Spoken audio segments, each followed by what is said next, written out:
Hello भाई लोग। तो फाइनली आज हम बात करेंगे लुक किस्म के चैप्टर नंबर 601 के बारे में। और पिछले चैप्टर में हमने देखा था गीटे किम के अंकल जिनयुंग पार्क उसको सजा देने के लिए तैयार हो जाते हैं क्योंकि इस गैब्रियोंग के नन्हे प्रिंस ने अपने बाप को ही मार डाला था। पर आज की वीडियो की शुरुआत में हम देखते हैं जेम्स ली को, जिसके सामने किंग मेकर जे खड़ा है अपनी एक आंख में पट्टी लगा के, क्योंकि टॉम ली ने इस बंदे का बहुत गंदा भूत बनाया था। जेम्स ली किंग मेकर जे को कहता है, तुमने काफी अच्छा काम करा जे, लेकिन मैंने सोचा नहीं था किंग मेकर जे की इतनी बुरी हालत हो जाएगी। लगता है अल्टीमेट किंग अभी काफी अच्छी कंडीशन में है। तो प्लान कैसा चल रहा है? किंग मेकर जे बैठ के कहता है, सब कुछ काफी अच्छे से चल रहा है। और तुम्हारी अल्टीमेट किंग के साथ फाइट कैसी रही? सच कहूँ तो मैं काफी ज्यादा हैरान हुआ था। मैंने सोचा नहीं था प्रीवियस जनरेशन का एक घोस्ट इतना ज्यादा ताकतवर होगा। अगर मैं उससे दोबारा मिलता हूँ तो डेफिनेटली मैं उसके लिए तैयार रहूंगा। लेकिन गैप्रियोंग किम की फिस्ट गैंग, मैंने आज के दिन उन्हें एक नए उजाले में देखा है। वो लेजेंड्स सिर्फ एक कहानी नहीं थे। इसके बाद हम आते हैं गीटे किम वर्सेस जिनयुंग पार्क की फाइट में, जहाँ जिनयुंग गीटे के पेट में एक बढ़िया सा मुक्का मारता है। इसके बाद मुंह पे ही एक कोहनी जिससे गीटे खून छोड़ देता है। फिर पड़ती है गीटे की गर्दन पे एक लात। और ये सब कुछ देख के जमीन में पड़ा हुआ चैंगसू कहता है, जैसा मैंने सोचा था ये काफी ज्यादा अमेजिंग है। ये सच में एक अलग ही लेवल पे है। अपनी ऐसी मरी हुई हालत में ही ये बंदा मुंह पे सिगरेट लगा लेता है और अपनी बात कंटिन्यू करता है। यहाँ तक कि मेरे साथ जो इसकी फाइट हुई थी उसके बावजूद भी ये इतने खतरनाक तरीके से लड़ पा रहा है। अगर मुझे पता होता ये इतना ज्यादा स्ट्रांग है तो मैं इससे उलझता ही नहीं गीटे किम। और जमीन में सिर्फ चैंगसू नहीं, डैनियल भी पड़ा है जिसकी हालत खराब है। ऐसा लग रहा है खुली आंखों के साथ ही ये बेहोश हो चुका है। दूसरी तरफ गीटे जिनयुंग के मुंह पे एक बढ़िया सा पंच मारता है और अचानक से ही जिनयुंग के बाल पकड़ के अपना सर उसके मुंह पे दे मारता है। इसके बाद जिनयुंग के पेट में पड़ता है एक घुटना, बट फिर भी जिनयुंग खुद को संभालते हुए गीटे के एक पंच मारता है जिसे गीटे डॉज कर लेता है। और जिनयुंग के ही एक हाथ को पकड़ के उसको बस तोड़ने ही वाला होता है अपनी कोहनी से। ये सब कुछ देखते हुए चैंगसू गीटे के बारे में अपने मन में कहता है, उसके पास कोई टेक्निक नहीं है, उसके पास बस खतरनाक शरीर है। सच तो ये है कि उसने कभी लड़ना सीखा ही नहीं, और ये बात चीजों को और ज्यादा अजीब बना देती है।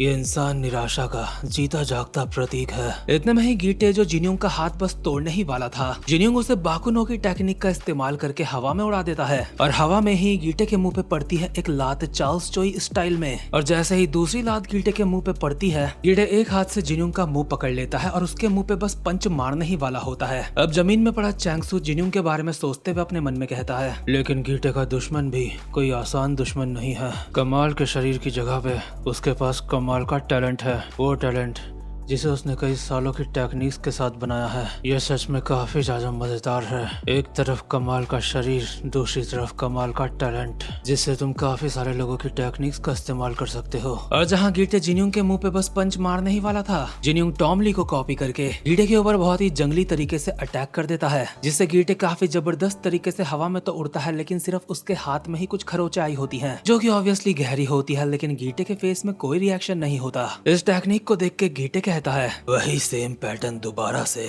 अब ये चीज बहुत ज्यादा बेकार लग रही है अंकल। बट जिनयुंग दोबारा से टॉम का पंजा इसके मारता है, जिसको इस बार ये डॉज कर लेता है। और ऐसे ही टॉम के पंजे से दूसरी बार बचते हुए कहता है, अंकल क्या ये बात तुझे अब तक पता नहीं चली? इन टेक्निक्स का इस्तेमाल करके तू मुझे नहीं हरा पाएगा। जिनयुंग जमीन में अपनी पकड़ और ज्यादा तगड़ी बना देता है, जिसकी हेल्प से वो एक खतरनाक सा पंच बना के कॉपी करता है शिनगन को। और गीटे के एक पंच मारने से पहले कहता है, तेरी सबसे बड़ी परेशानी तेरी ये जुबान है। और गीटे के पेट में पड़ता है शिनगन स्टाइल में खतरनाक सा पंच। इसके बाद मुंह पे एक लात, लेकिन अगले ही पल गीटे जिनयुंग के मुंह पे मुक्का मार के उसको पीछे कर देता है। बट जिनयुंग भी वापसी में चिपका देता है गीटे के मुंह पे एक पंच। इसके बाद पड़ता है जिनयुंग के मुंह पे घुटना। बट फिर भी जिनयुंग गीटे के मुंह पे एक पंच मारते हुए अपने मन में कहता है, भले ही बाहर से ये काफी सही नजर आ रहा है, लेकिन मेरे हमलों से इसे जरूर काफी डैमेज पहुंचा होगा। अब छोटे हमलों से काम नहीं चलने वाला, मुझे एक बड़े हमले की तैयारी करनी होगी। और अगले ही पल गीटे और जिनयुंग साथ में एक दूसरे के मुंह पे मुक्के बजा देते हैं। बट जिनयुंग बिना टाइम वेस्ट ना करे यामाज़ाकी स्टाइल क्योकुशिन कराटे में गीटे के मुंह पे एक बहुत ही ज्यादा खतरनाक पंच बजा देता है,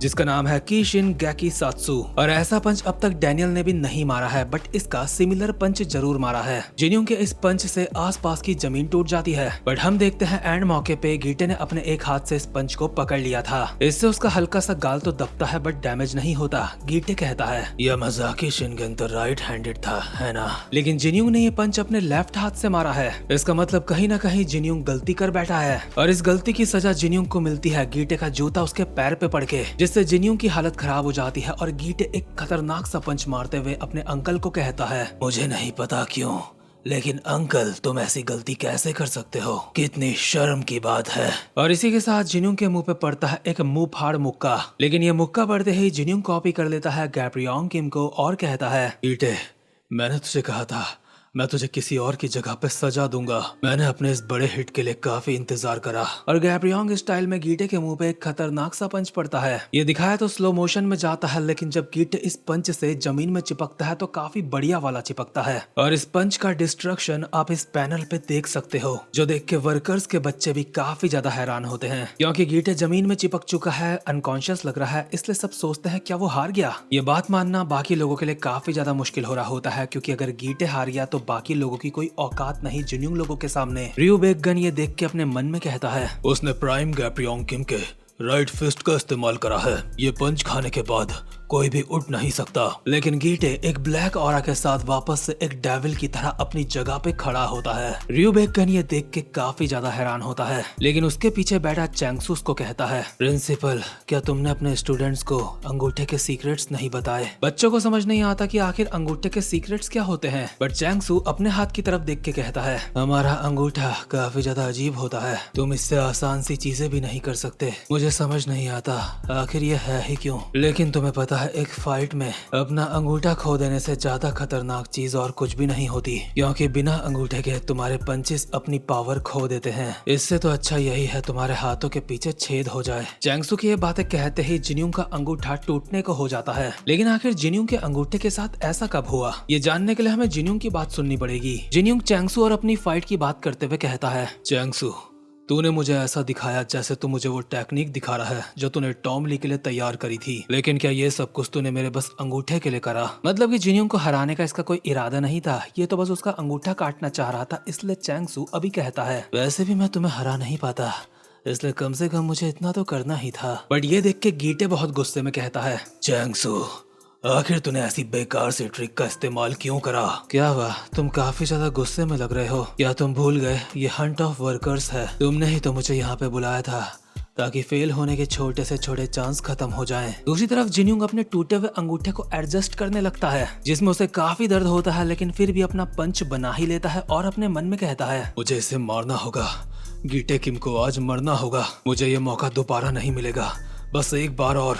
जिन्यूंग भाग पड़ता है गीटे को मारने के लिए, लेकिन डैनियल जमीन में पड़ा पड़ा खुद पे अफसोस जताते हुए बोल रहा होता है, एक बार फिर से मेरा ये शरीर काम। बट रयू बेकगन डैनियल के मुंह पे लात मार के उसकी बोलती बंद कर देता है और कहता है, नहीं मुझे नहीं पता तू नींद में क्या बड़बड़ा रहा है, बस चुपचाप से ऐसे ही जमीन में पड़ा रहे। डैनियल धीरे धीरे करके बेहोश होने लगता है, बट अपने मन में कहता है, नहीं मुझे लड़ना होगा, अगर मैं दोबारा से बेहोश हो गया तो। लेकिन दूसरी तरफ गीटे जिन्यूंग के मुंह पे एक खतरनाक सा मुक्का मार के उसको जमीन में चिपका देता है, जिसको देख के रयू बेकगन कहता है, लगता है यूजिन को धोखा देने का मेरा फैसला बिल्कुल सही था। जिन्यूंग अब लड़ने की हालत में नहीं होता और गीटे उसके ऊपर आके अपनी कुल्हाड़ी निकालता है उसको मारने के लिए और कहता है, अंकल तू हार चुका है, मेरे बाप को मेरी शुभकामनाएं दियो। बड़ा अचानक से ही गीटे की आंखों में हमें हैरानी नजर आती है। चैंगसू उससे पूछता है, आखिर क्या बात है, तुम रुक क्यों गए? बट गीटे कुछ फील कर चुका है जो हम सब करना चाहते थे। रयू बेकगन हमें अचानक से हवा में उड़ता दिखाई देता है, जिसके दोनों हाथ दोनों पैर हवा में ही चटक चुके हैं और एक पल में बुढ़ा पहुंच चुका है स्लीपिंग स्टेट में और दरिंदे के सामने खड़ा है अब दरिंदा,